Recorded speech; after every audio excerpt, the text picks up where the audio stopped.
அளவு கணக்கு. ஒரு வகுப்பில் உள்ள அனைத்து மாணவர்களும் இசை அல்லது நாடகம் அல்லது இரண்டிலும் பங்கேற்கிறார்கள். இசை நாடகம் ரெண்டுத்திலையும் பங்கேற்கிறாங்க. அப்ப ரெண்டு வட்டம் போட்டலாமா? நான் இப்ப ஒரு வட்டம் வட்டமா வச்சுருப்பாரு. ஒண்ணு இசை, இன்னொன்னு நாடகம். நான் அப்படியே போட்டுக்கிறேன். 25 மாணவர்கள் இசையிலும், இசையில எத்தனை மாணவர்கள்? 30 மாணவர்கள் நாடகத்திலும், நாடகத்தில் எத்தனை பேரு? 8 மாணவர்கள் இசை மற்றும் நாடகம் இரண்டிலும் பங்கேற்கிறார்கள். இரண்டிலும் நான் எங்க போய் போடணும்?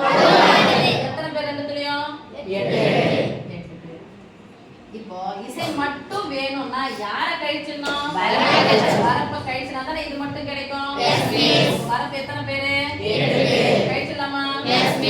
25 வந்து 5 போயிடுச்சுன்னா 20.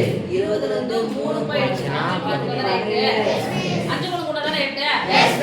5 கழிச்சுங்க. 25 5 போனா 20. 20 வந்து 3 கழிச்சா 17. இப்போ இவர் மட்டும் வேணும், நாடகம் மட்டும் வேணா யார கழிக்கணும்? வரப்ப கழிச்சிடணும். வரப்ப நீக்கிட்டா இது மட்டும் வரும். ரைட்? 30 ரூபாயில இருந்து 8 ரூபாய் கழிச்சா 22.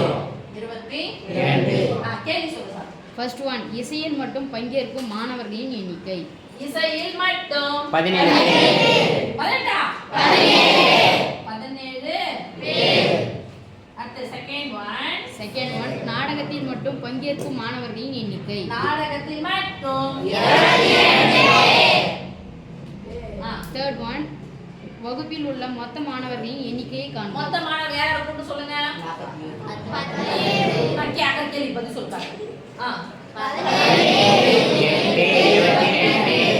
22 கூட 8 கூட்டினா 30 ஒரு 10 40 ஒரு 7